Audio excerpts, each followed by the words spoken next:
God's call is always connected to his purpose. As we continue with the story of Philip, and we are still in Acts chapter 8, and we look at verse 27 and 28, it says, "And behold, a man of Ethiopia, a eunuch of great authority under Candace, the queen of the Ethiopians, who had charge of all her treasury, had come to Jerusalem to worship. And he was returning and sitting in his chariot reading the prophet Isaiah. Then the Spirit said to Philip, 'Go near and overtake this chariot.' So Philip ran to him and heard him reading the prophet Isaiah and said, 'Do you understand what you are reading?' And he said, 'How can I, unless someone guides me?' And he asked Philip to come up and sit with him. So the eunuch was there reading the scripture but could not understand what he was reading. He needed someone to guide him. He was already open to receiving the truth of the scripture. Hence, the Spirit called Philip to go. You see why it was important that Philip just arise and go when he was called? Because Philip was sent because there was one with an open heart to receive.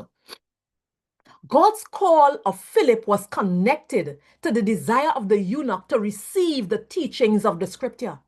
There was a vessel just waiting, ready to receive, ready to be filled. And so responding immediately to the call of God would satisfy that longing soul. Brothers and sisters, consider if Philip delayed, putting something above the call. What if Philip had said, what if he had a first? And he says, let me first take care of this multitude that just received the word.